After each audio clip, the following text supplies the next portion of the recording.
I will try to speak in Hindi as well, little bit, but mostly I need to speak in English. This Youth 20, the Y20, arranged by our dear Dr. Achyut Samanta, and the opportunity given by in G20 our very respected and dear Prime Minister Narendra Modi ji. I just want to say 5 things in 5 minutes. Everybody present here, you all here, think why these 2 people arranged this big opportunity for you, and why these 20 delegates flying from different directions of the world and coming here, and some people, I think they took flight for 40 hours and some for 30 hours, 10 hours, 12 hours. Main thing is Vasudev Kutumbakam, the Sanskrit word, one family, one earth, one youth. One earth. We Indians, I'm born Indian, my origin is Indian. What we say, Mother Earth. Our earth is Mother Earth. Think about your mother.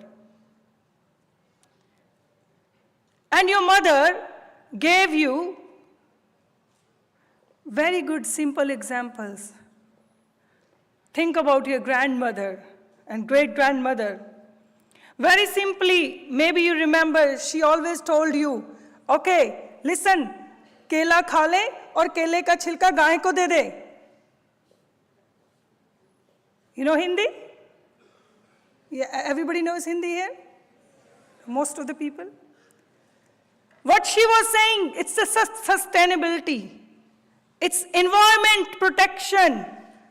The fruit is to eat, but the outer shell was for the pets.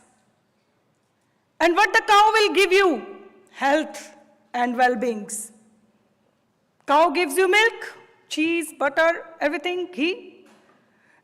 These 2 things she was teaching us, your mother, your grandmother, she was teaching you from the childhood. Reduce. They always say, okay, थोड़े कपड़े तभी लेने हैं कपड़े जब occasion है, हाँ? मिठाई तब खानी है जब ओकेजन है. These both things, remember your youth, your childhood. Why? Because I worked as an engineer in environmental science and pollution in United Kingdom, the most pollutant in the world globally is cloth and the makeup. The nanoparticle of the makeup is not going to destroy soon, thousands of years. They used to say, if there is a festival, buy new clothes because it's sustainability for the environment. Whatever you are wearing, people will say, wow, very good, but they will forget. And second thing, eat less sugar. Mithai sirf festival pe. Why? It's health and well-being. It was even in the uneducated people's blood. They always teach us, our country is like that. Because we are coming from Rishis, Vedic history. We are talking about for peace. Sarve bhavantu sukhinaha, sarve santu niramaya, sarve bhadrani pashyantu, ma kasyat dukkha bhag bhavet. Our Rishis was saying this peace building and reconciliation from the thousands and thousands of years. We are saying, if everybody is healthy, we will be healthy. You have seen this in COVID-19. The diseases, the illness is not for one country, it's for global. You have seen this from your own eyes. So peace and health and the climate change, everything depends upon you people. So all of you listening here, think about it. How to reuse, how to reduce, how to recycle, and how to build a peaceful family. First comes the family. You know, Vedic, what Ved is saying. First is family, society, the city, the country, the world, and then is the universe. The one mistake you are doing, in our astrology, we say you are disturbing the whole universe. You disturb Earth, you disturb solar system, you disturb galaxy, and you disturb black hole. So we are not the sinner of only family, society, country, or Earth. Then we are doing mistake up to the very highest level. So think. Don't complain, oh, our last generation was doing, they were doing. No, no. Now the future is in your shoulder. You will change, like Dr. Samantha, 25 years back, he thought about doing something, and now in 25 years, it's the 25-year ceremony of this institute. Now in 25 years, the whole world is changed in Odisha. And now he is going to the global reach, and he is giving us new vision. Not only to the political leaders, to our religious leaders. Wherever I go, in India, there are 15 lakh plus religious leaders. And I always tell them, if you want to know about how to work in future, go to Bhubaneswar and see KIIT and KISS. That's how you should work. Religious leaders not only sing the stories of Lord Rama and Lord Krishna, they should do what they did. So that's why in this global platform, all of you take your responsibility to change the future, to change this future of work, and be forward, come forward for the peace, come forward to be an ideal inspiration for the change in climate, sustainability, and health benefits. Thank you very much to all of you. Jai Jagannath.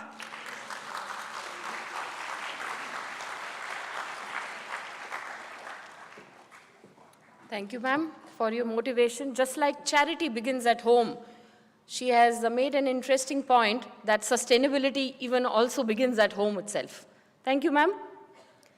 Now I would like to invite the next speaker, Mr. Michael A. Pal, Director, Austrian Culture Forum, New Delhi, from Austria.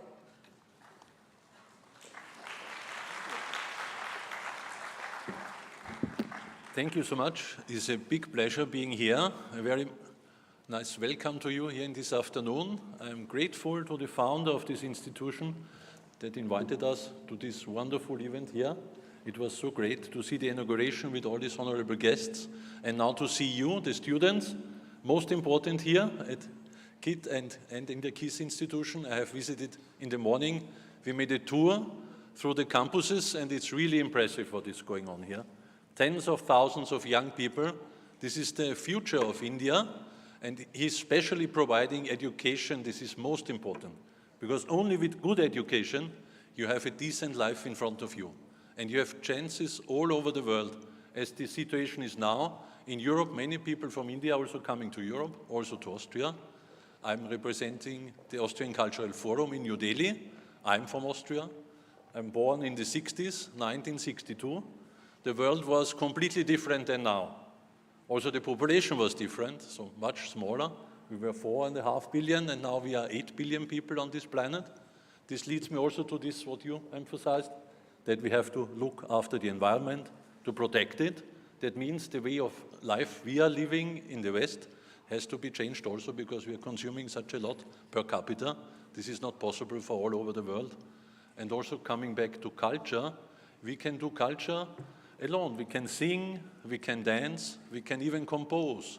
So the most important masterpieces on earth made, let's say by Mozart, he did that alone in a room with a piano, and he was thinking.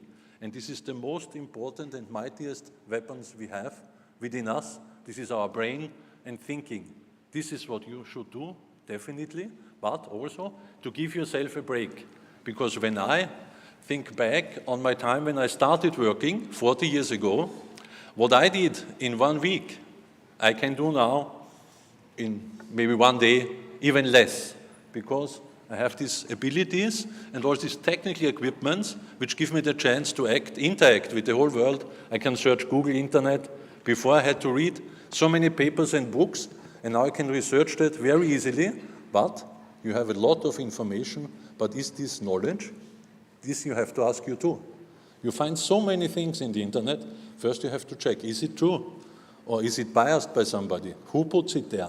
So this is a lot of research you have to do. In the old days, as I was studying, we took a book and we know from this professor, this is perfect. We read it and we have the knowledge, up to date. But nowadays, when you check out the Internet, you might find things which are not really accurate every day. This fake news problem we are having everywhere and around. I think we can discuss about that. Afterwards, we will have a Q&A session, and I'm really ready to talk with you because I don't want to give a too long speech. You are here since the morning, I heard. You followed all these celebrations and facilitations with us together.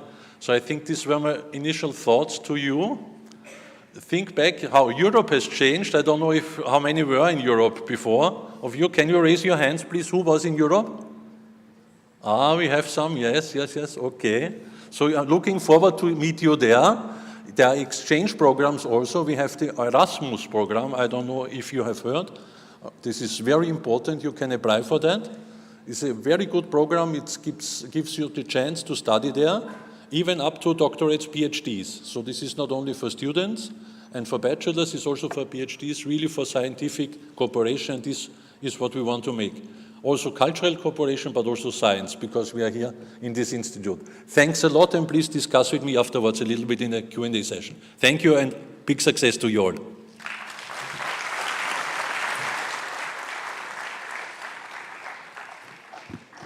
Thank you very much, sir. So what he was hinting at was that every youth now needs to use their brain's thinking power a lot to ascertain what is the right decision for them and what is real and what is fake. And that is what will help you steer ahead in your growth path for future.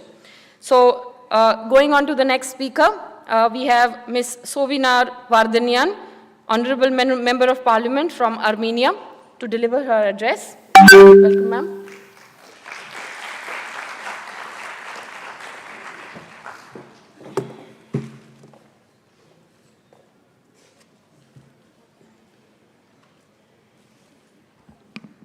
Hi, everyone.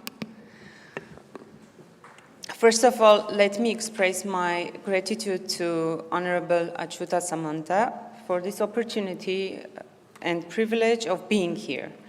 And most important, for the chance to meet so many luminous spirits. My name is Zovinar Vartanyan. It seems that when my parents were giving me a name, they never had a single thought of me becoming a politician and giving a speech in front of international students. So I come from Armenia, which is a small country in the South Caucasus, with about 3 million population, more than half of which is women. After the Soviet collapse in 1991, Armenia gained its independence. So although the equality of women and men is enshrined in our constitution, during 20 years, the representation of women in our parliament was 9% on average. At that time, a women's party was represented in our parliament, but don't hurry up with conclusions. It had nothing to do with women's rights. Even more, it aimed at serving the already ingrained patriarchal social system. They considered the main mission of their activity to support strong men. And this is not surprising, because there is a huge gap between our social culture and legal framework. Although we call our country Mother Armenia, and every Armenian will confidently answer that mother is sacred for him or her. But we also have folk sayings that are much more telling. For example, we say, women has long hair but short mind. or the wedding party is over when the bride has arrived. So in 2018, a nonviolent velvet revolution took place in Armenia. The people of Armenia united around an idea of establishing democracy. The participation of women in the revolution was unprecedented for our country. Women organized and led several spontaneous protests. Their involvement ensured the peaceful and balanced nature of the revolution. The victory of democracy brought a new structure in governing bodies, and today the representation of women in our parliament is 34%. We made a legislative change ensuring gender representation through a mandatory quota. This was a kind of short story about how did I get here. Please raise your hands, all who plan or consider become a politician. So, well, I should tell you that if I was sitting among you back to my study years, I would be the one who didn't raise. My parents were participants in the struggle for Armenia's independence and were part of the government formed after independence. The decline of democracy and the strengthening of the corrupted oligarchic system in the following 20 years, which left the struggle for independence and democracy in the past, made it clear to me that I would never be involved in politics. I thought my parents wasted their time and effort to build a civilized country, and it would be fairer if they spent all that resources on me and my sister. However, even that great loss of consciousness did not keep me from being a participant in the various protest actions that took place over the course of 20 years. As a citizen, I felt obliged to secure my voice and my place in the struggle for democracy, although I was sure that nothing would change. I was wrong. I was wrong twice. First of all, something has changed, and democracy won, and now the power belongs to the people of Armenia. Any struggle, be it political, personal, work, is cumulative. Nothing is lost. It is necessary for each of us to fight in our place. Don't get discouraged and never give up. And secondly, I become a politician. During the revolution, I was one of the thousands of women who participated in the struggle for democracy, and so later I received an offer to be included in the electoral roll. First thing I did, I ran to my parents to ask for an advice. So they told me if I reject the offer and refuse to take leadership responsibility, then later I should never complain about the situation. So I wasn't sure about my non-complaining capacities, and so I took the leadership. Now I am sure that politics is the main tool for reforms, and it requires presence and overall involvement of all groups of society. Women are the largest group in my country. That means we must have presence of women in economy, human rights, education, security, science, and any other field of the country's development process. If that presence lacks, then we don't use our potential, and it's irrational. Once you pass a path, make sure you keep it clean for the one who is coming after you, because who is the one that comes after you is your future. So keep clean the path for the future. It seems that everything was settled in terms of women inclusion, but it turns out that the parliament itself is a mini version of our society with its social and cultural features. And like in computer game, I opened another dragon level. Thus it can be said that each struggle opens up new horizons for us. It transforms, moves to a different level, or requires new abilities. And if the struggle is not for the form, but for the content, then there is always something to do. The best achievement of this process is our new opened abilities and experience, which are the pillars for our further development. Before coming here, I was thinking about what valuable advice I could give to the students of such a prestigious institution. Is there any special advice worth giving? I decided to tell you what I would tell to my daughter. If I say you must be a fighter, it is incomplete without education. If I say you must be brave, it is incomplete without responsibility. If I say you must be flexible, it is incomplete without an axis. Thus, everything requires balance. And the only thing that is in balance from the beginning is our identity. We never repeat each other. We are all unique, and we are all perfect in our way, in our own way. So the most important thing to do is to be yourself. So that is the advice worth giving. Explore yourself, accept yourself, and be yourself. Thank you.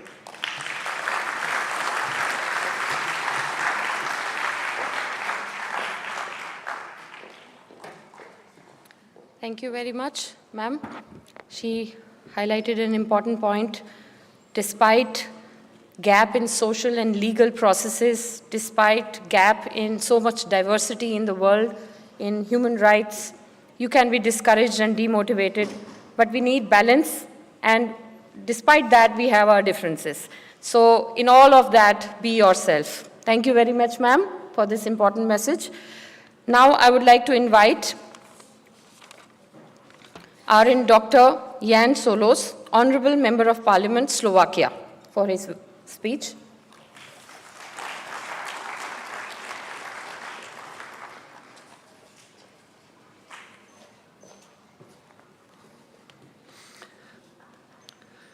Dear young people, distinguished participants of this Y20 consultation, thank you for invitation to this wonderful event and the possibility to share with you some thoughts. I am, as my colleague from small country Slovakia with 5 million inhabitants, and my name is also hard to pronounce because it is Hungarian name. I am from Hungarian minority in Slovakia. And when I said that you are distinguished young people, I said it because one of our poets in Slovakia, he started his famous poem in our country with the words, "Our youth, you are the bearer of the morning." He wrote it in the late of 19th and early 20th centuries, and a century later, we see that the world has changed a lot, but the truth hidden in that statement holds true. It is youth, it is you who holds the morning, who hold the keys to the future in their hands. The future of the world is in your hands because you are already shaping it and will shape it. It is also a great responsibility because you will live in the world of the future, which is already being created today. I don't know if you like to be given tasks. Some certainly do, while others not. Taking care of the world we live in is a task that is unavoidable. The fundamental task before us today is to keep our earth viable, to keep it livable, because it is our place to live. We have only one earth. We have no substitute. It is our common home, that of the whole human family, and we will share a future of this earth together. The motto of the Indian G20 presidency, "One Earth, One Family, One Future," expresses this beautiful. We have been given the task of stewarding this earth, being good stewards of it. We have to admit that we have not been good stewards so far, and we have already destroyed and made uninhabitable some parts of the Earth. Today, we already have the potential to change and influence the planetary processes of climate, the water cycle, and to cause irreversible changes. The consequences of climate change are becoming more and more obvious, although some still doubt it. It is an unfortunate legacy that we are leaving to you, the young. However, we also leave behind many good things, such as scientific knowledge and technology that can be used to fix problems to improve the world. There are good things and bad things in the real world. Our task is to be able to discern right from wrong, and our moral responsibility is choose the good. Your task is to develop that good legacy and correct the bad things. To do that, you need to have the opportunity to gain knowledge to develop your education. We all desire not only to keep the world alive, but to make the world to come better than the world of today. What does a better world mean? Ideas may differ in detail, but we can certainly agree on the basics. It is a world where all people can live as peacefully as possible, enjoy basic human rights, and have the basic necessities of life, enough to eat, safe and healthy housing and work. Broken down into concrete things, these are the topics you are addressing in this Y20 summit. Most of those topics relate to social and economic issues, which are closely linked to environmental ones.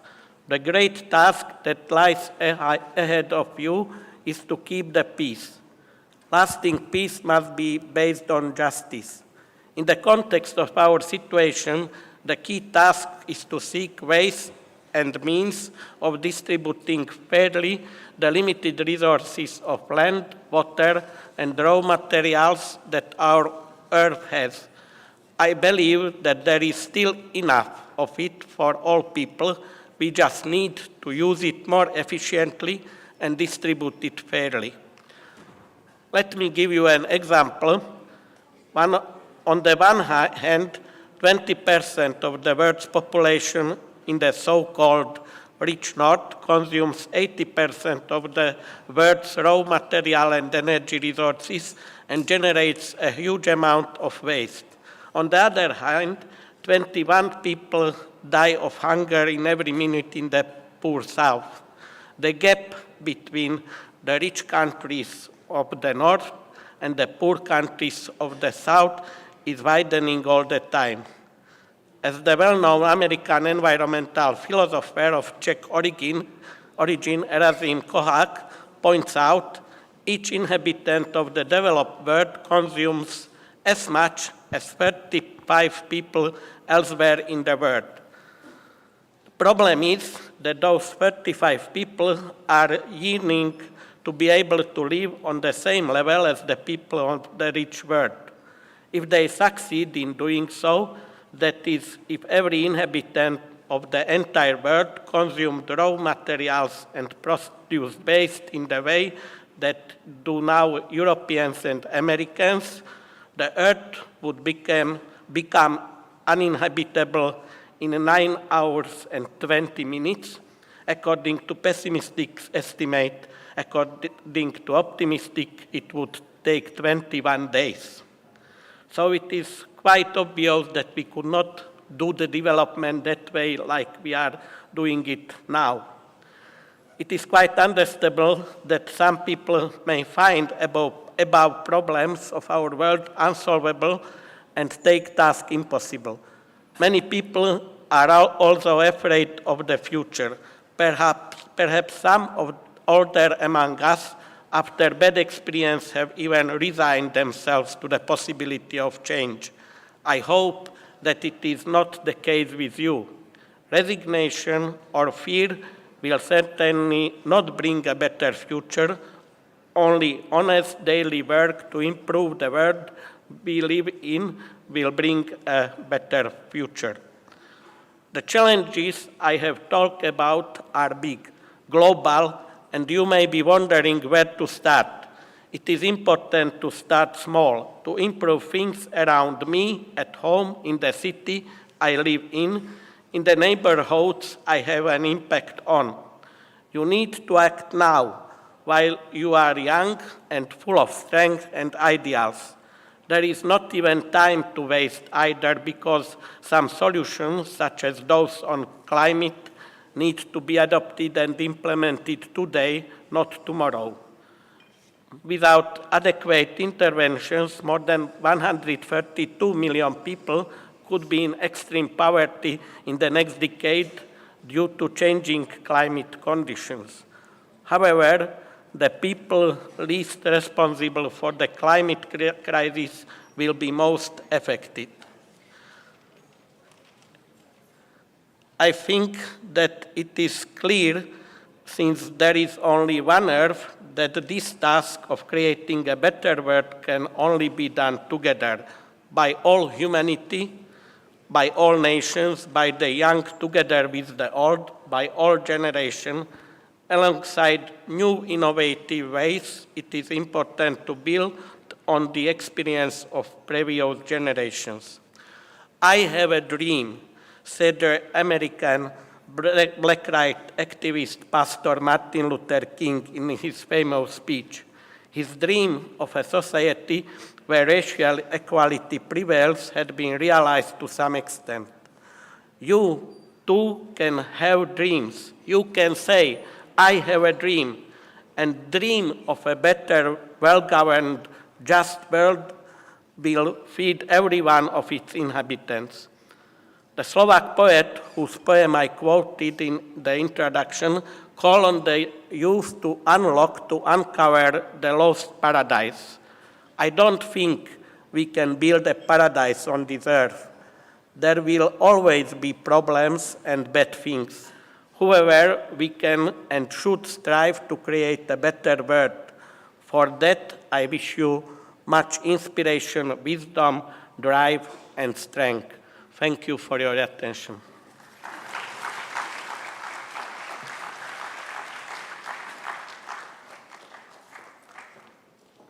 Thank you, sir, for mentioning that we have many challenges.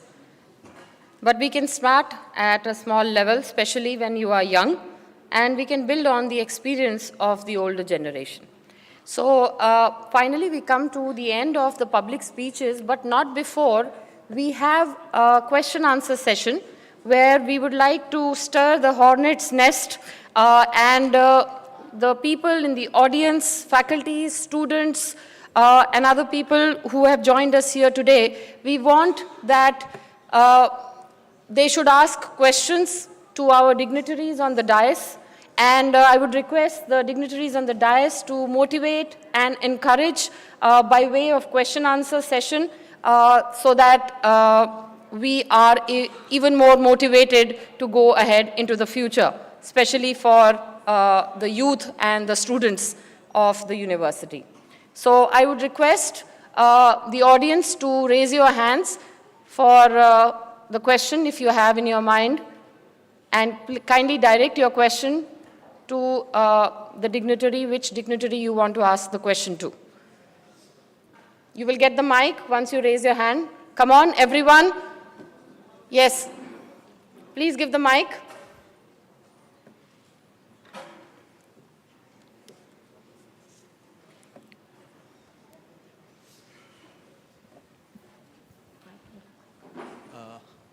Good afternoon. My question is to the Honorable Member of Parliament of Armenia.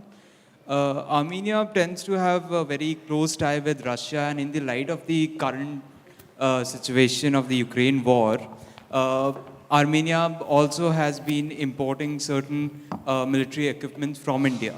So in such a situation where the whole world has been condemning Russia for its actions, import from Russia of Armenia of oil has been increasing. So in such a situation, if there was a stance to be taken by Armenia, what would be the stance relating to India because of the imports of the military equipment from India, where India has abstained from commenting on the actions of Russia? Can you shorten the question? Yeah, my question simply is that what is the stance of Armenia when it comes to India and Russia relations and the impact on Armenia? So what is the stance of Armenia when it comes to relations between India and Russia? Am I right with the question?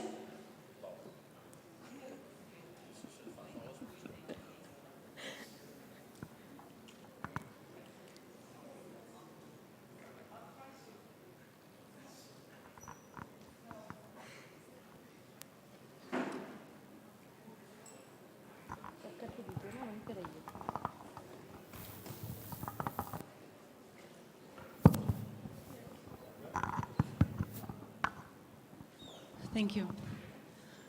First of all, you said some things that you were sure about, for example, with the situation with Russia and Ukraine, Armenia stands by Russia. So first of all, Armenia thinks that any country's sovereign territory and integrity is the most important, and independence.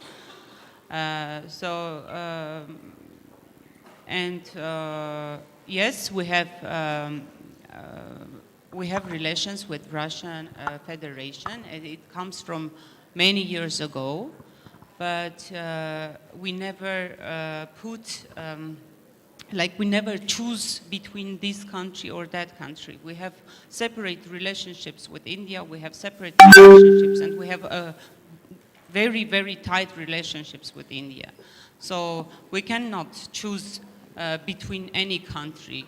We have balanced relationships with any country, and Armenia, it's a sovereign country, independent, and it's not going to make his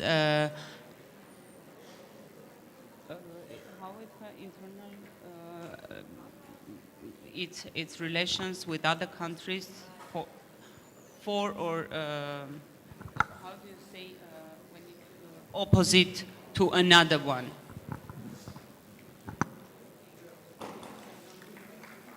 Thank you. Yes? Wait. Yes.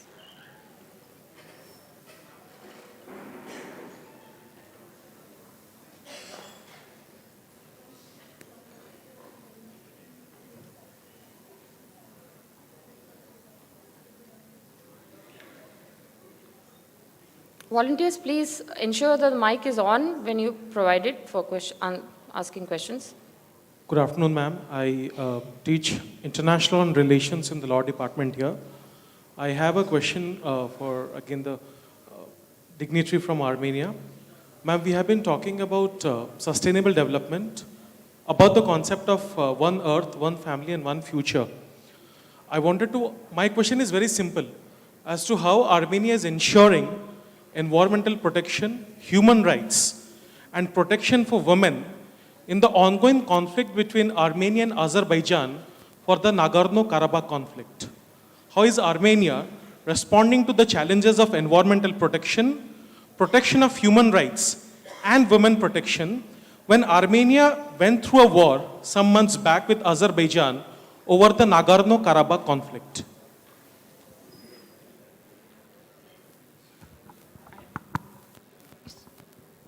Would you please clarify what conflict, how it is connected to the conflict? Like, you mean how we protect human rights, women's rights? Yes, in Armenia? In Armenia, yes. As a teacher, I wanted to know the Armenian perspective, the Armenian position as to how you could overcome these challenges when you had a conflict with Azerbaijan. The biggest challenge for us is now to settle a peace in our region. Like we are trying to sign a peaceful contract between agreement between Armenia and Azerbaijan. But it takes very much efforts because we had this long story around Nagorno-Karabakh, and a lot of we both nations that were thinking about each other, that we are enemies, and we were very aggressive to each other. And now the new government that came to Armenia, my party, we came to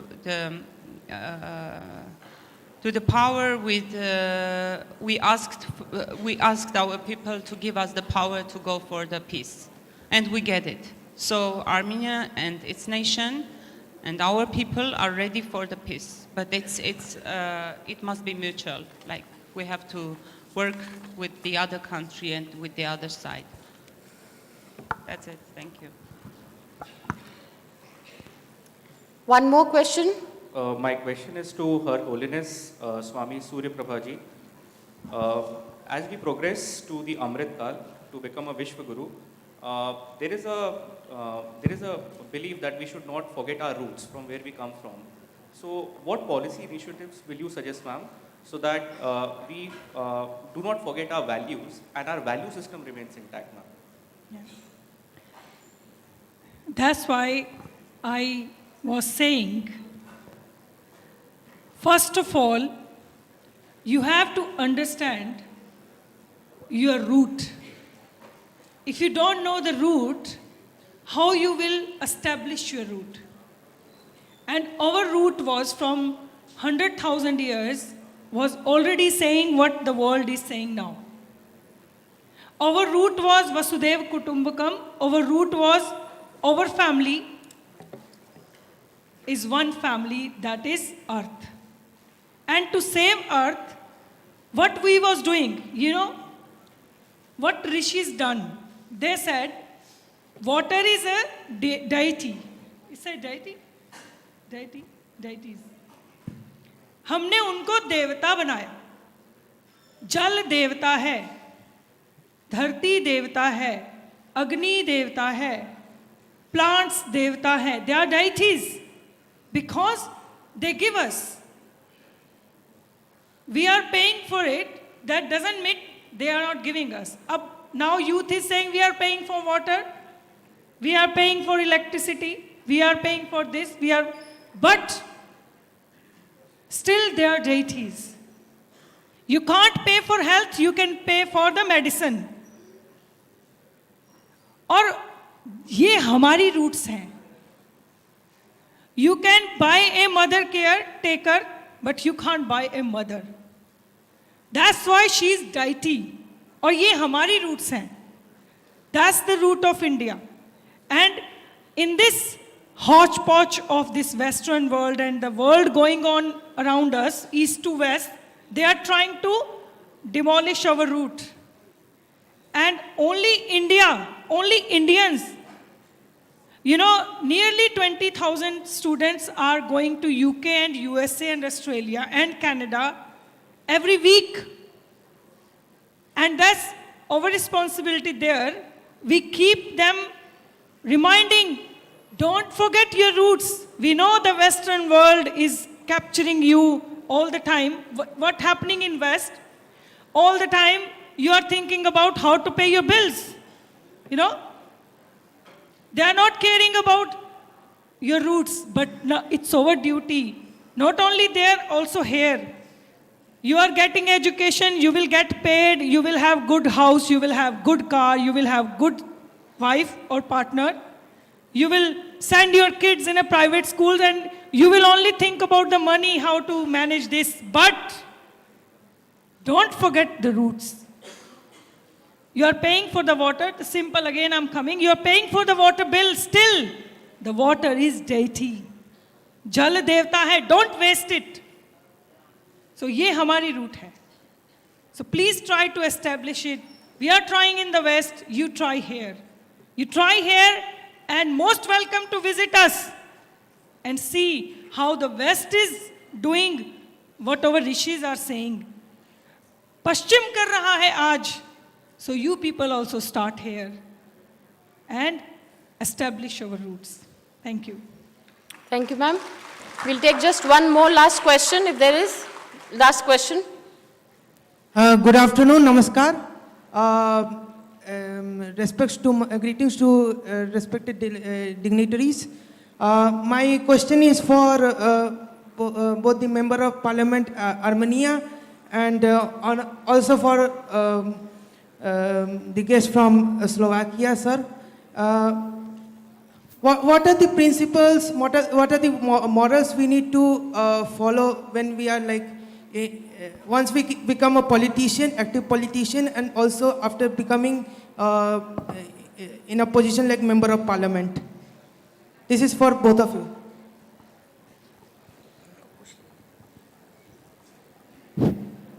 So I hope that I understand properly the question, that I don't know, my colleague said already that she did not have a plan to be a politician. It is also my case. I was a scientist many years, and then I worked and I served as a pastor in church, so I was not in politics. But then things happened that I am now a politician, and I think that the main pattern or things which you should follow is your identity and what it was already mentioned, your conscience and your moral base, because in politics it is very easy to lose because of opportunities, because of money, or I don't know, because of fame and other things. But if you have a real basis in your moral values, then you could stand in the politics and remain humble, remain close to people, and not to be far, because it is very easy in that, let's say, artificial environment and the many duties which you have, to lose a contact with people and to be in some bubble in artificial environment among politics, and you don't really know then the problems of the people. So I think that still what is needed, that to keep your eyes to the people, their needs, and try to improve their lives, to help them in the specific things which they came and say you. I think it is important when you would like to be a politician. Of course, it is important to study politology and all theories, but then the practice is that which matter. Thank you. I think my colleague told everything about what you should follow, but something just to add, I would say you have to have an idea to which you want to serve, and politics is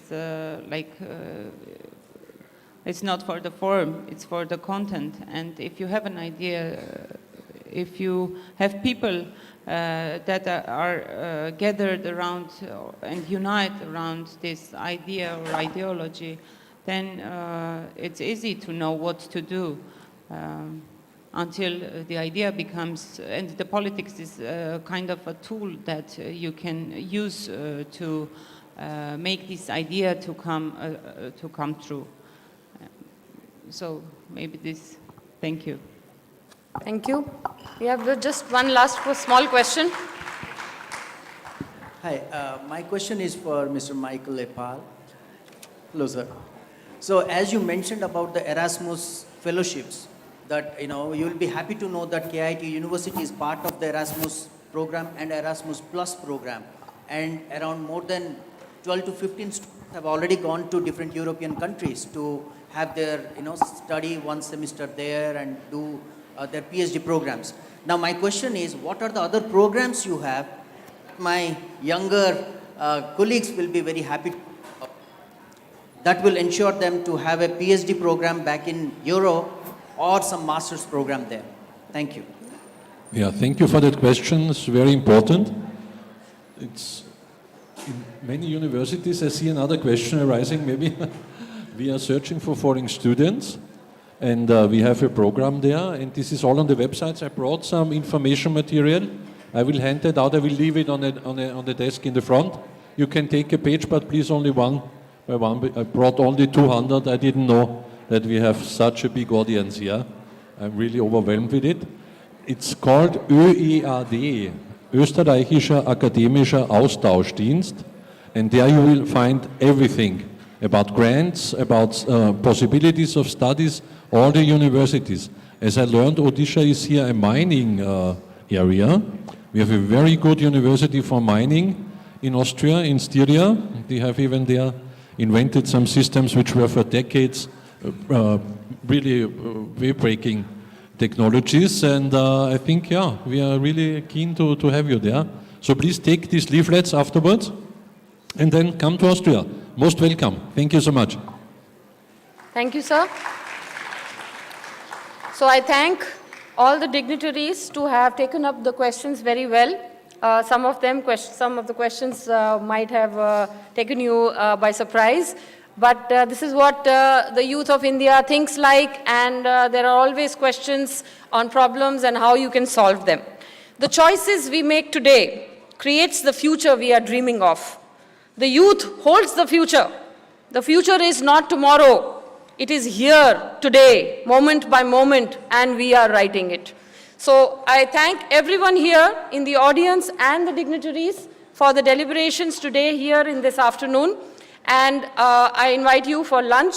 All the delegates will have their lunch in campus 11, in campus 6 in the banquet hall, and all the students will have lunch in campus 11. Thank you very much for being here today.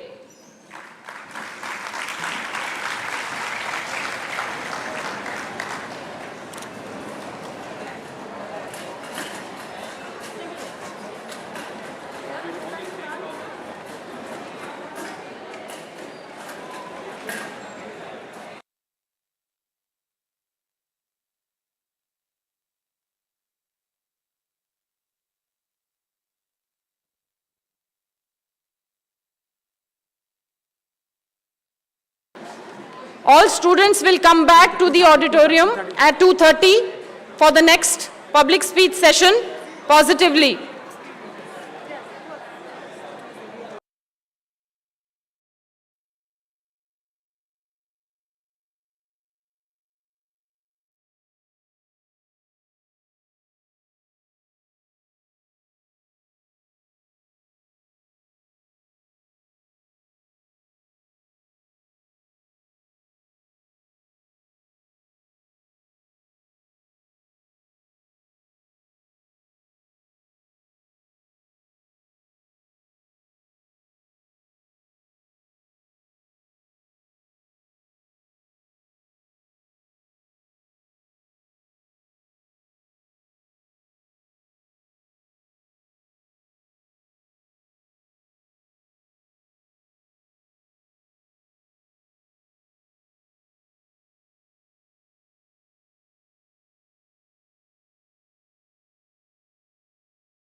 all to this session of popular public speech, wherein we'll look forward to hear from the experts and policymakers of different countries. We will learn from them how we can compassionately, strategically, and technologically hold the benefits of development universal and all-inclusive. So, ladies and gentlemen, let's welcome to our panel of this session, Mr. Olivier JBJ, Honorable Member of Parliament, Ivory Coast. I request, sir, to kindly take your seat on the dais. Mr. Dimitar Tashev, former Member of Parliament, Bulgaria. Mr. Jonathan Klums-Tillander, Second Secretary, Political Affairs, Embassy of Sweden, New Delhi.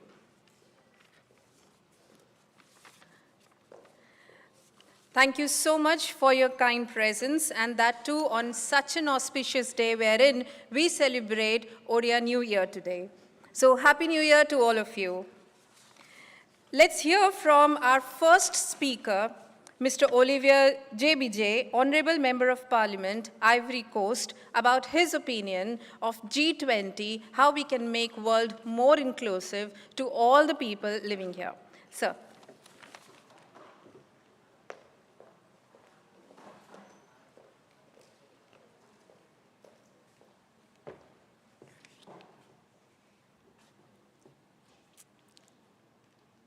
Namaste. Hello, everybody. I'm very happy to be before you to share my experience and give my opinion. I plan to tell my story, but after knowing the story of Dr. Samantha, I have only a few things to say. I will tell you two things. One, for my country, there is a tribe called Baoulé. In this tribe, when you receive an heritage from your parents, you are not allowed to reduce it. You are forced at least to keep it as it is or to improve this heritage. This is sustainability. The second story I want to share with you is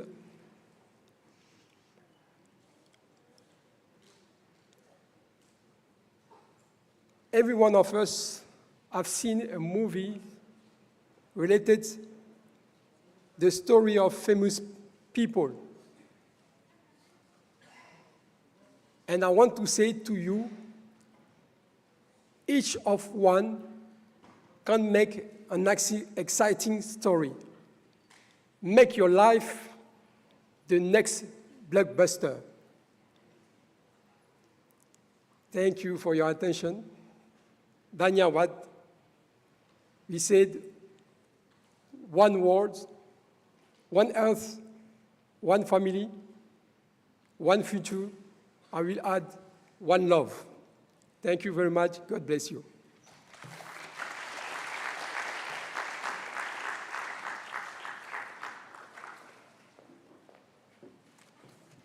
Thank you so much, sir. And we know that G20 priorities are very noteworthy, and they stress upon green development, climate finance, lifestyle for environment, accelerated, inclusive, and resilient growth. So let me welcome our next speaker, Mr. Dimitar Tashev, former Member of Parliament, Bulgaria, to present his opinion. Sir.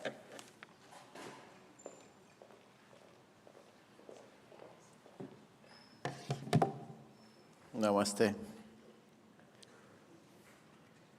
Dear students, dear ladies and gentlemen, distinguished guests, and honorable members of parliament. I would like to thank you, Dr. Samantha and Dr. Varun Sutra, for inviting me to speak at the special U20 consultancy under the G20 framework. It is an honor to speak about a topic that is very close to my heart, about the power of youth and their role in our present-day society. It is a topic close to my heart because I believe that the young people have a vital role to play in shaping not only the future of our world, but to take a major role in policy making, social affairs, to inspire government transparency and accountability, and participate in defining local, state, and federal budgets. And also, the youth have to play a major role in designing vibrant, sustainable, resilient, and peace-loving working communities driven by the disruptive technologies. And let me share a few words about myself. I was a member of parliament between 2021 and 2022 in Bulgaria. Bulgaria is a small country in Eastern Europe. It's part of the European Union. At age 18, I left to study to the United States of America and search for the better future and to pursue the American dream. I graduated computer science from the International Academy of Design and Technology in Tampa, Florida. I also lived and worked in the capital, Washington, D.C., where as a web developer, I developed the 33 out of the 100 official websites of the United States senators. After spending 8 years in the United States, I went back to Bulgaria to give back what I learned in the US. I graduated 2 master's degrees, 1 in entrepreneurship and economic, and 1 master's in business administration. And after that, I started my own property development business, and for 10 years I built many residential buildings. And I always had in my heart the cause to give back to my country, so I was offered to run for a seat, and I was elected member in the 47th Parliament of Bulgaria. I served on the committees of regional development and the Committee of Tourism. And our term is usually 4 years, but it was not fulfilled because we had a 4-party coalition. And one of our coalition parties, when we had to have actualization of the budget, asked for additional 1.3 billion for the regional development and for the infrastructure. And we knew that those money are set to go the wrong way, so we said no.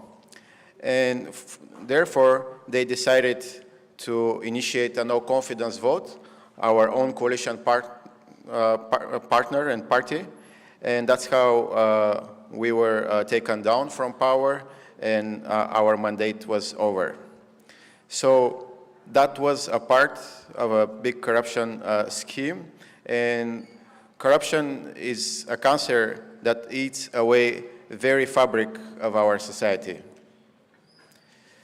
It undermines the rule of law, destroys trust in our institution, and erodes the social contract between the government and the citizens.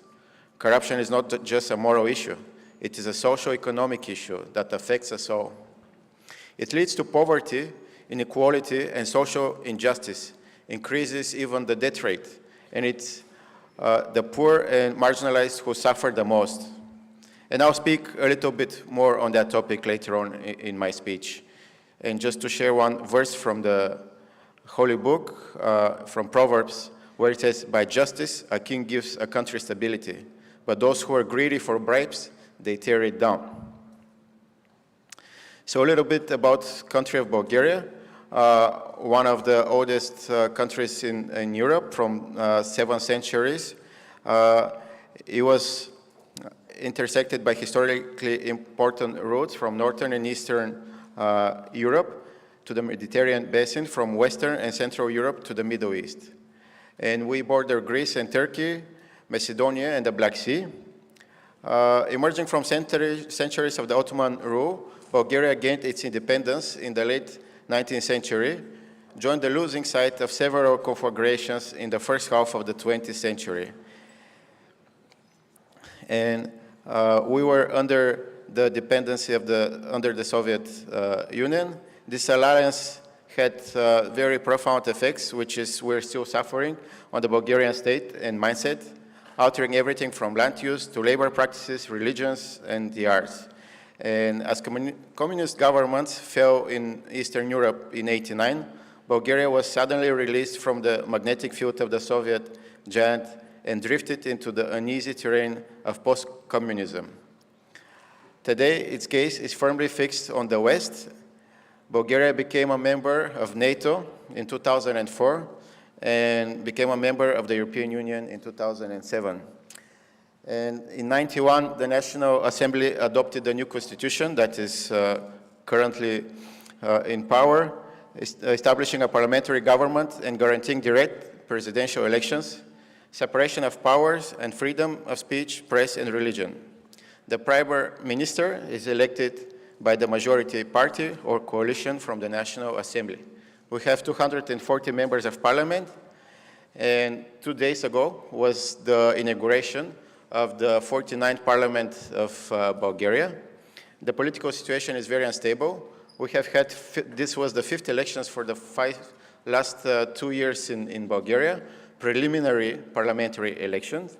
We had 6 political parties that are in parliament, and the leaders of those 6 parties, they never sit down together to speak to each other.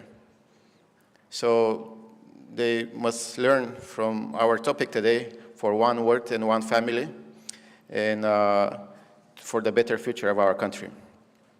And what is the situation with the youth development in Bulgaria?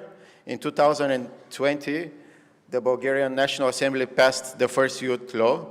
It determines the main principles, management, and financing of the activities conducted for implementation of the state youth policy, and it covers youth work, the youth organizations, volunteering, youth policy, and information. Though the youth law highlights that the dialogue with the young people at national, regional, district, and local level on the matters of affecting them is not structured yet, unlike the established European models of representation through national, regional, and local youth councils. And in 2012, with the new law, the youth policies are under the Ministry of Education, Youth, and Science. In addition, interministerial working groups are established around the different issues, including youth employment, professional qualifications, and the EU structured dialogue process. Bulgarian government also crafted a national youth strategy in 2010 for 10 years to 2020, which outlined the situation for young people in 9 strategic goals, including economic activity and career development, improving the access to information and quality services, promoting healthy lifestyle, social exclusion, volunteering, participation, policymaking, rural development, intellectual dialogue, crime prevention. The aim of the youth policy is to be the establishment of favorable conditions to complete personal growth for the youth and their participation in social and economic life. The youth development is crucial for building a sustainable and prosperous future. It is about creating opportunities for young people to reach their full potential, to acquire the skills and knowledge they need to succeed in life, and to participate fully in their communities. Youth development is not just about education and employment, it's about creating a culture of civic engagement, where young people are empowered to participate in the democratic process and to hold their leaders accountable. One of the most significant contributions that the youth can make is in the area of innovation. Today, the world is evolving at a rapid pace with new technologies such as AI and ideas emerging at all the time. Young people with their fresh perspectives and open minds are uniquely positioned to embrace these changes and to develop innovative solutions to challenges we face. We have seen young people taking the lead in tackling climate change. Through social media campaigns, protests, activism, they have brought attention to this critical issue and put pressure on governments and corporations to take actions.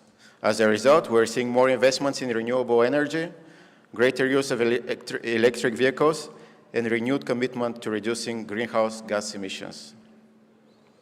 Young people are also instrumental in promoting social justice and equality. They're passionate about issues such as racial equality, human rights, access to education, and healthcare. Through their activism, they're pushing for change and challenging the status quo. However, to make a real impact, young people need support from their communities and the institutions.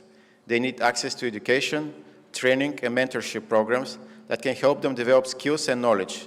They also need opportunities to engage with decision makers and participate in the policy-making process. But unfortunately, many of the young people face barriers to achieve their full potential. In many parts of the world, young people are disproportionately affected by poverty, unemployment, and social exclusion. They may lack access to basic education, healthcare, social services, which can limit their opportunities and their potential. In addition, the young people often face discrimination and stereotyping, which can undermine their confidence and sense of belonging. They may be perceived as inexperienced, reckless, or lacking in maturity, which can lead to negative attitudes and unfair treatment. And to address those challenges, it is essential that we create more opportunities and resources for the youth, particularly for those from marginalized communities. This includes investing in education, healthcare, job training programs that prepare young people for the changing demands of the workforce. Additionally, we must ensure that the youth have a seat at the table when it comes to decision-making, both in government and the private sector. This can be achieved through initiatives like youth councils, internships that provide young people with opportunities to learn and engage with their communities. We also need to challenge stereotypes and promote positive images of the young people in the media and the public discourse. For example, when I was in the United States, I was able to do an internship in the United States Senate. I was part of the Senate Republican Conference, which was in charge of the IT support of all the 51 at that time Republican senators. So I was exposed to all of the senators, Republican, and their staff. If each of them had about 60 people staff. So it was a unique opportunity for me to learn. So definitely internships are a good way to go. And this also exposed me not to the current leaders, but like-minded and ambitious students, where we were questioning the status quo. We were going over and beyond to get equipped with the tool set and the skill set and be ready when our time comes, and it came. Another challenge we face today is to train and educate the youth for the jobs of the near future. Such, but not limited, for example, AI ethics officer, AI explainability engineer. What is that? We have to learn, we have to teach the youth. AI governance specialist, robot-human team coordinator, who have mixed teams in the near future, virtual experience creator, AI-powered personal shopping assistant, AI-powered mental health coach, AI-assisted urban planners. Those are some jobs of the futures. We need to prepare the students for these jobs. And to come back a little bit to the biggest stumbling blocks for the prosperity and the well-being of our societies, here are some ideas that can help us and help the youth to combat corruption. Firstly, we need to promote transparency and accountability. This means ensuring that governments and institutions are open and transparent in their operation and decision-making process. We need to hold our leaders accountable, their actions, and ensure that they are answerable to the people they serve. Secondly, we need to promote entrepreneurship and innovation. Entrepreneurship is a key driver of economic growth and job creation, and it is a critical tool for empowering young people to take control of their lives and create their own opportunities. We need to create an environment that supports entrepreneurship and innovation and provides young people with the resources and support they need to start and grow their businesses. For example, regular hackathons in the universities where venture capital investors come and mentor the youth and drive the ideas towards working businesses, incubators, accelerators, bringing global entrepreneurship networks here, like Endeavor, for example. Thirdly, we need to promote culture and civic engagement. Young people need to be empowered to participate in democratic process, to hold their leaders accountable, as I already mentioned. We need to create opportunities for the young people to engage with the communities, with the state authorities, and with the federal authorities. And finally, we need to promote culture of integrity and ethics. Corruption thrives on environments where ethical standards are low and integrity is compromised. We need to promote a culture of honesty, transparency, ethical behavior, and we need to ensure that our leaders are held to the highest ethical standards. For example, in the United States, in many countries around Europe and Asia, there are so-called prayer breakfasts where the current leaders meet together and they read from the Bible, the Quran, the holy books of each religion, and they sit down and meet each other as friends. And that's one of the ways we can keep our leaders to the highest ethical standards. And I would like to challenge you. God has planted a seed in each one of you. And I challenge you to find and grow this seed, to pursue your dreams and your ideas. Work hard, forgive daily, fail fast, break things, start over, and never stop trying, and never stop learning. You don't have to move to another town, to the capital, or to another country. You can fulfill your idea, your dream, right here in Bhubaneswar. And in conclusion, I believe that the young people have a critical role to play in our present-day society.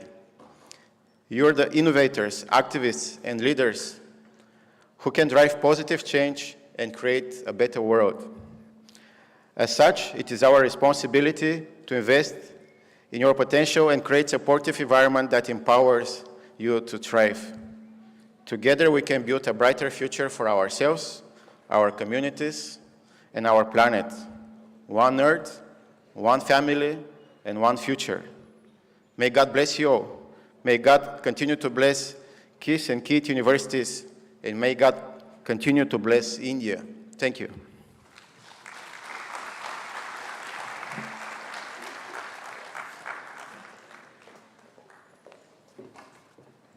Thank you, Mr. Tashiv, and many congratulations to your feat. With strong political affairs, we need to accelerate progress on sustainable development goals, technological transformation, digital public infrastructure, multilateral institutions for the 21st century, and of course, women-led development. And who else other than Mr. Jonathan Klumstilender, Second Secretary, Political Affairs, Embassy of Sweden, can help us to enlighten. Thank you, sir.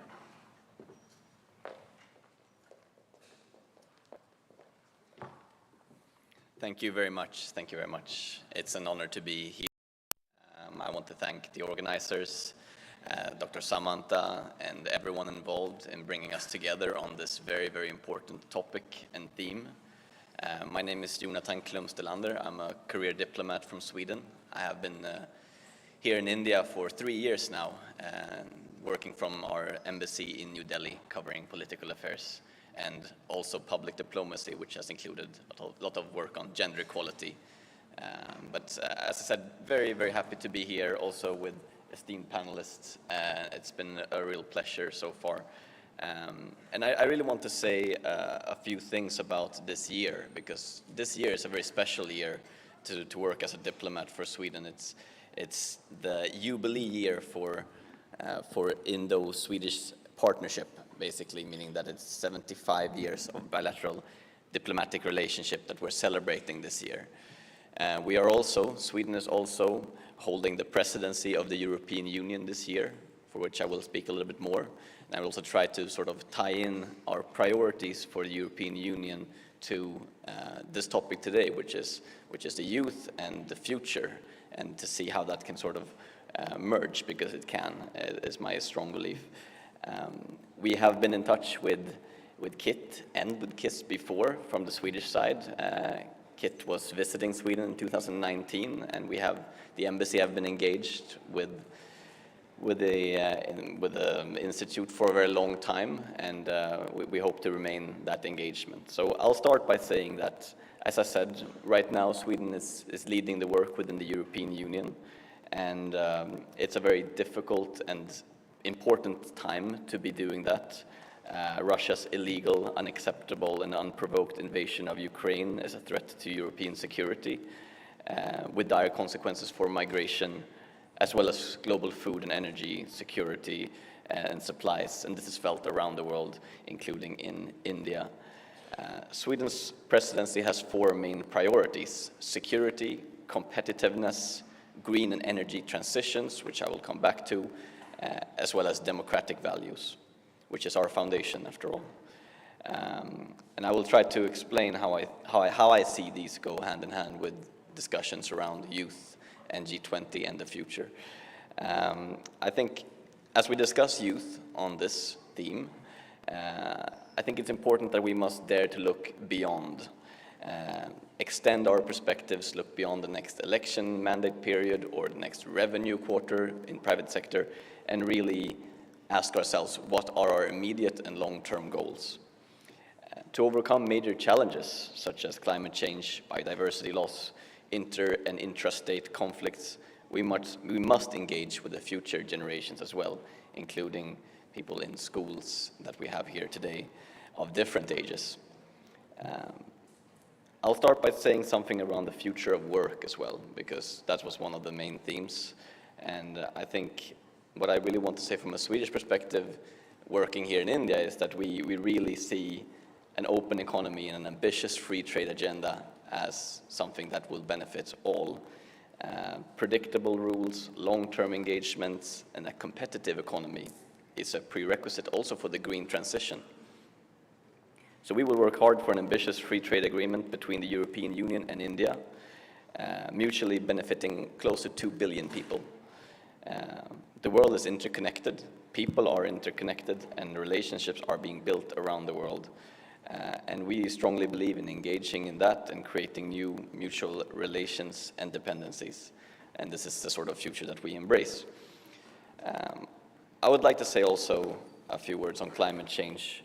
Sweden and India have together launched a leadership group for industry transition, which is basically a format to gather countries and companies that are committed to achieve net zero emissions from heavy industries, which is a very important part in reducing emissions worldwide. The leadership group will work towards accelerating transition of all these industry sectors and will team up between private sector and states as well. We've also joined the Indian initiative International Solar Alliance, which many of you probably already know, and we are currently serving as vice presidents for Europe and other regions group within that organization. So, short to say that the European Union and Sweden sees India as a very important partner in tackling climate change. We see a commitment, we see engagement, and we see a lot of young people being very, very keen on this issue as well. So we're happy to see that climate change and sustainability is on the agenda of these types of conversations, including today, and that the young and the future generations are continuing to address this issue, because after all, it is quite essential for us for the young people to be involved in this, since we have to sort of live the consequences of what climate change is going to bring. We are the future stakeholders after all. So putting this on the agenda is incredibly important to us, including in our foreign policy. I would like to say something also about gender equality, actually. It's a topic that we have been working a lot with in our foreign policy, but we've also been working with it a lot in India with our Swedish companies. We have over 200 companies here, indirectly employing more than 1 million people. And these companies are very keen on also discussing gender sensitization and gender at the workplace to also encourage and bring more women into the workforce. Because these are problems that we see across the world, that for historical reasons, for traditional reasons, norms are being upheld that make sure that women do not work as much, and that, as I said, happens across the world, but it is a problem that we're trying to address together with Indian partners and together with the Swedish Chamber of Commerce and our General Consulate in Mumbai. I think also, last thing I want to say on gender equality, there's a lot to say on that topic, obviously, but we've been working also with masculinity norms in India and in other places through an initiative called the Global Guy Talk. One might then ask the question, how is this related, right? We were just talking about future of work, we were talking about green transition. To us, it's quite obvious that you have to unleash the potential of the entire population. You cannot leave 50% of the people aside. So that's for that reason we are very keen on continuing these discussions, discussing why it's often an overlooked part, this issue of masculinity norms and what it means to be a man, for instance.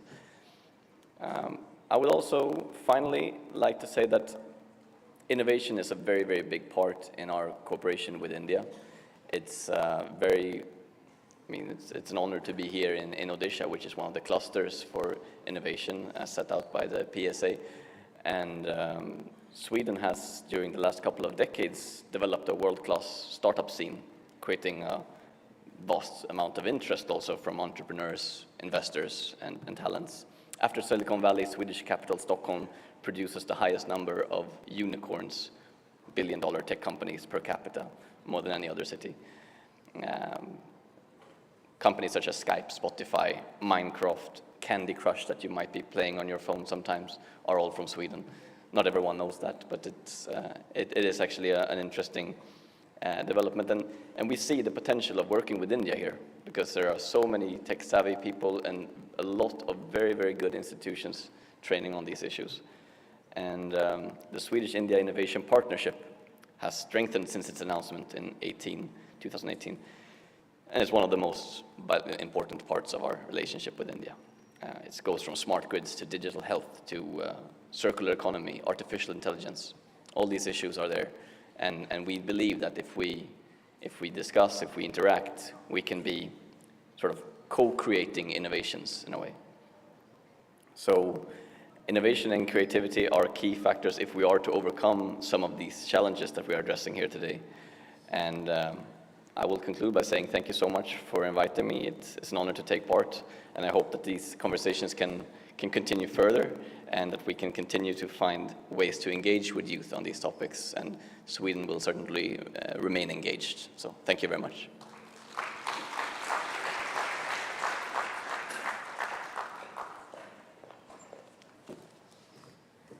Thank you so much, Mr. Stillander. The House is open for questions. Kindly raise your hand so that we can pass on the microphones to you.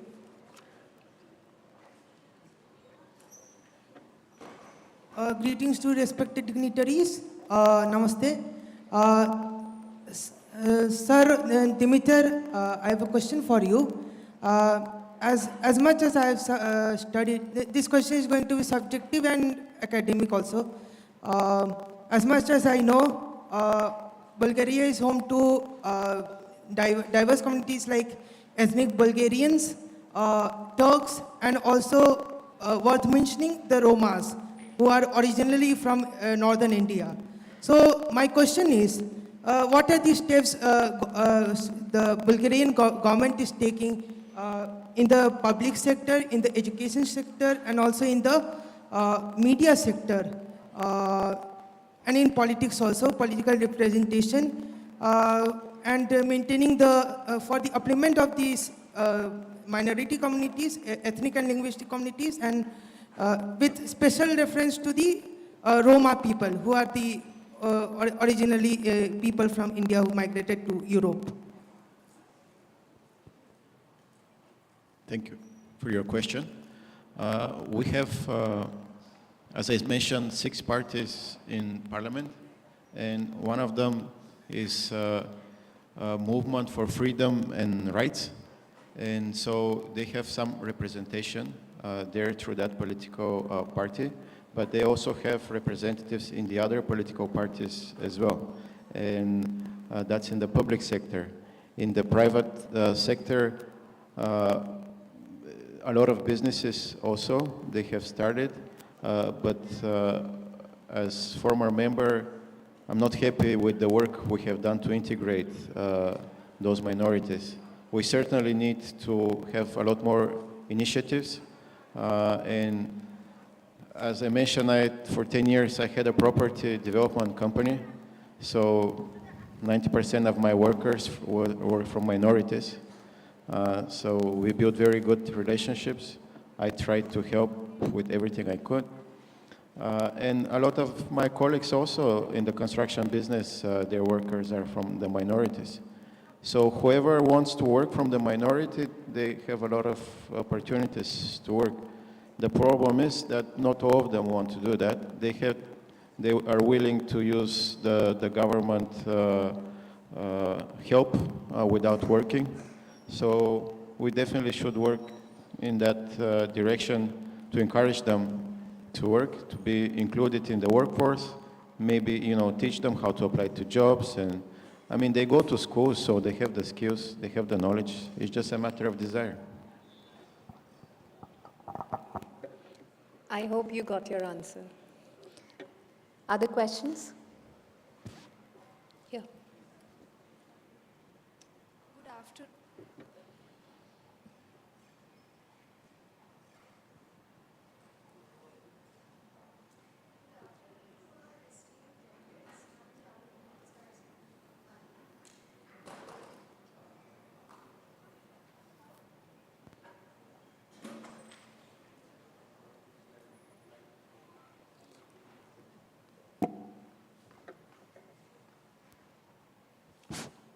Hello. Good afternoon to our esteemed delegates. I'm Jagori Bhattacharjee, a fourth-year biotechnology student. My question is for Mr. Stillander. We say that we have only one Earth and having no alternative planet, there is a dire need for action. But there is a major chunk of people who believe that there will always be a second option, like Mars. So people are not yet ready to take the basic steps towards sustainability. So how should we address this situation? Thank you for the question. I think that if we're looking into to space and to those opportunities, that's obviously, you know, an interesting topic in itself. But I do not think it holds as an argument for sort of reducing your investment in the transition to climate neutral alternatives. Meaning that I really think that the area of space in itself is very interesting, and we, as many others, are also looking into how we can further explore. Sorry, I'll speak from here maybe. How we can better explore that from a scientific point of view, from a research point of view. But when it comes to climate change, I do not think that we should sort of use alternative planets as an argument to not do more. Basically, that's my answer. Thank you.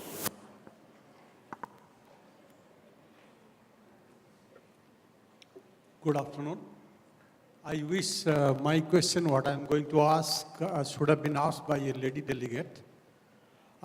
Thinking of one family consists of men and women, but I think all over the world, many of the countries still women are underprivileged.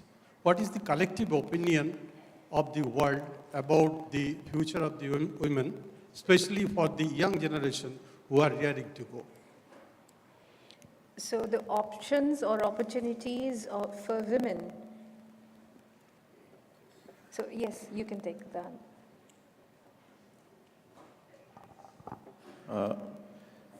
So in the European Union, this is something we're working on hardly. And one of our colleagues here from Armenia, we were speaking last night, and she was saying how they made it mandatory for a certain percentage of the elected members of parliament to be women. So we can only learn from this to implement it in Bulgaria, in Europe. Unofficially in our political party in Bulgaria, we made it certain percentage of the candidates for parliament to be women. And that way we can assure that members of parliament that are women are a good percentage. Unfortunately, right now it's very low. It's about 10%. We have 240 members, and we have not more than 30, 40 women in parliament. So it's very low percentage, and we have to work on that. A lot of initiatives in Bulgaria, a lot of women business clubs. We have very successful entrepreneurs that have created successful startups and sold them to foreign companies. So even the government is not doing as much as they should. The women are very successful, I think, across Europe, I would say. So, yeah, the private sector is well, but the public sector, we can do more, for sure. So it is not, maybe, I mean, I think it is not necessary that a parliament should have women to advocate their rights. Even men can do that while staying in parliament. So getting women in parliament is not or may not be the only criteria for development of women. We need to have certain other areas where we need to work on. Other questions? There was one from here. You've forgotten your question? No, so please.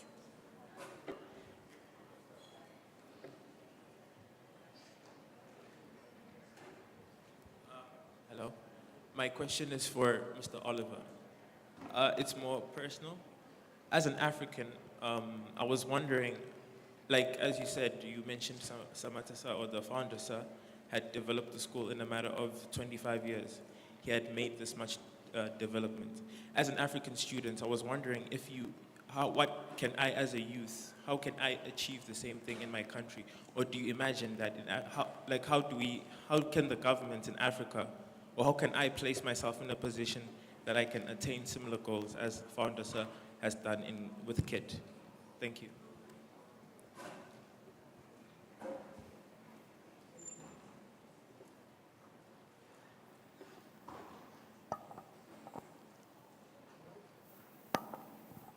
Hello, thank you very much for your questions.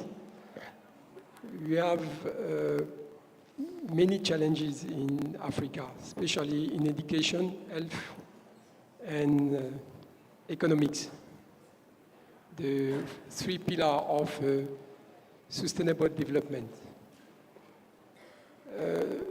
In my country, there is an inadequation between education and economics. Students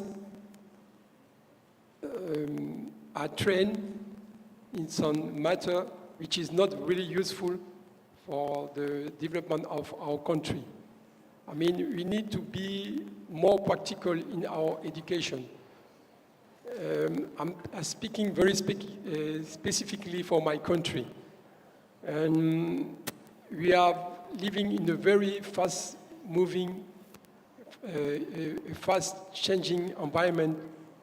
So we need to be very flexible, and we need to adapt to our environment. In Africa, there is a lot of challenges, as you said, and we need not to learn the words, but you need to understand the world. I don't know if you see where I'm coming from, because there is a lot of information flowing from everywhere, and you need to have the ability to keep what is very important for you to make things change. And it's the case in education. We don't need to learn everything. You need to know what we want to achieve and take the necessary lessons to achieve our goal. I don't know if I make myself clear, because I've come from a French-speaking country, so it's a little bit hard for me to make my point. But I don't know if you're happy with what I tried to explain. Okay. Maybe you can. I can add something. Yes. What is your major, or what are you studying here? Okay, yeah, that's a very good combination. So I encourage you to look for problems that you can solve.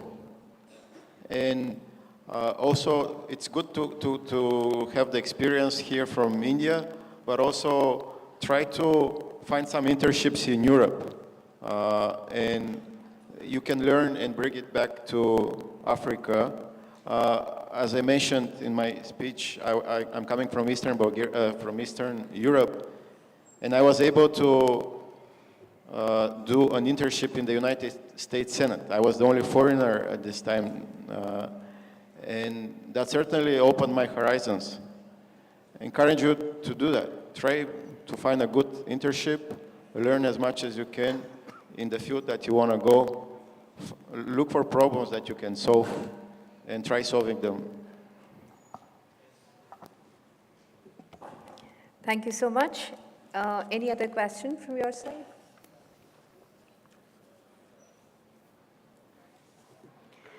So if I am permitted, I can ask a question.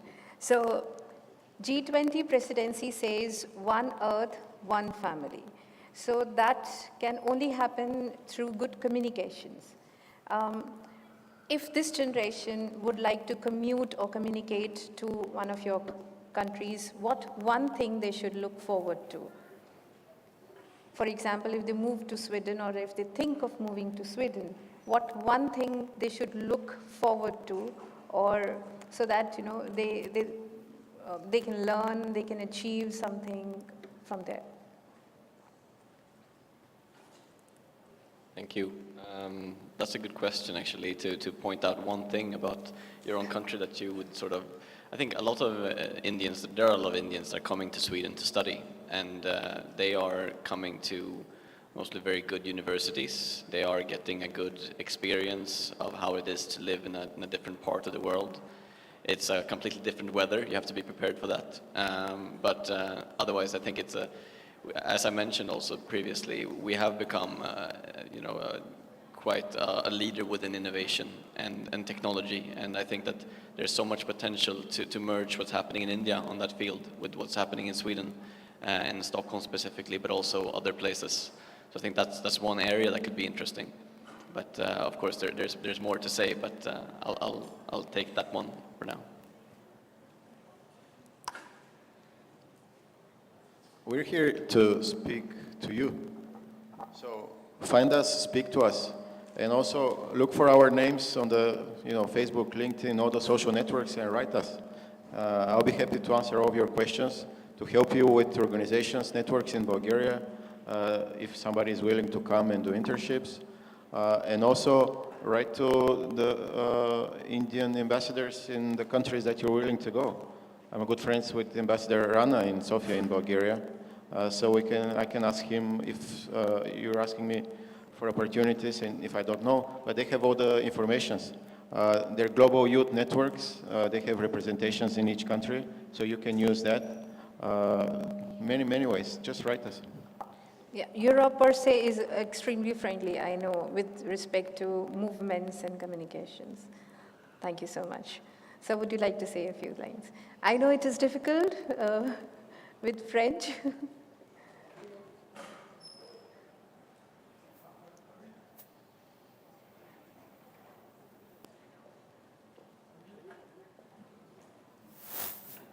I will try in English. Okay, in Ivory Coast, we are very creative. We are very innovative. We try to help ourselves with little things. We try to get the most out of the less. Maybe it's a kind of way of living here in India as well, because we are very similar in some way. I don't really know India, but I think we have some similarity. And thanks to the development of communication, nowadays we are open to the world, so we can catch everything from everywhere. So it makes it a kind of mix-up of different culture and different approach. So my country is a very open country, so we really find a very diverse culture and diverse approach. Yes. Yes, that's what I can say. I agree. Thank you so much. So, yes, another question from the gentleman there.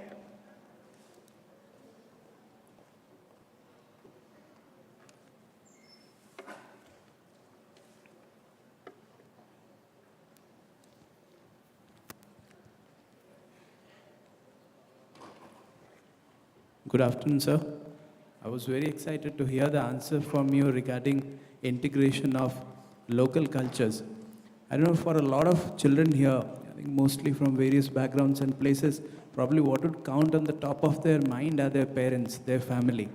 You know, that is something, we are discussing a lot of things about education, maybe skill development, maybe industry, but family, and especially in India, I know for you also, would be very important. So in that regard, sir, what would be the ideal forums for integrating family into the existing education system, into the existing skill development patterns? Because a lot of our learning happens primarily at home while we are already born. How to put that into use? I know culture is a part of it, traditions are a part of it, but there are a lot of subtle, intangible learnings which happen while we are still growing. And I'm sure for all the people here, the children and the smaller and the bigger part, if their parents are around their study textbooks, it's a fun learning. So, sir, what are the various ways in which we can pitch this into the policy forums? How can family be a part of governance, if I can put it succinctly? Thank you so much.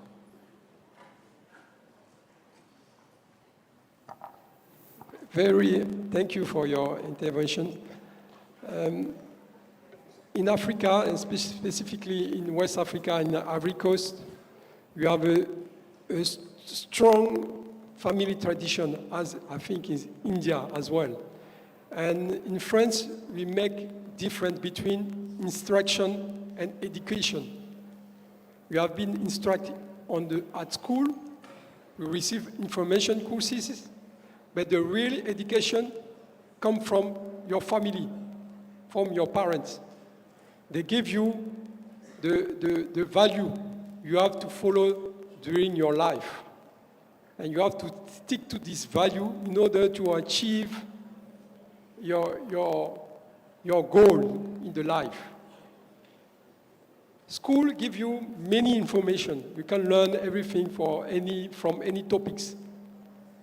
But you have to be, you have to have foundation of the real life, the value in the life. And it's where family is very important. And in Africa, it counts a lot. And you can see the difference where a kid is raised on one family and when a kid, unfortunately, doesn't have a family.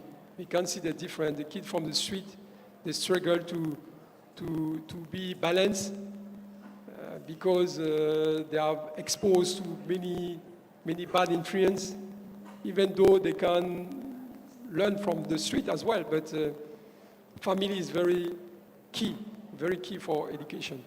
And we have to bear this in mind, I think, especially in Europe, because it's not all about information, but we have to stick on our value. Thanks. I'm sure, sir. I think all we Indians agree that it is not possible without a family. Any other question from the audience, please? If not, thank you so much for joining us. Sirs, we are very, very grateful for your presence and time. It was a pleasure having you, and I'm sure we have learned a lot from you, and I'm sure they will also follow you on LinkedIn and other social media sources, so if they have any questions or queries, they will find you. Thank you so much for joining, and I announce this session closed. Thank you.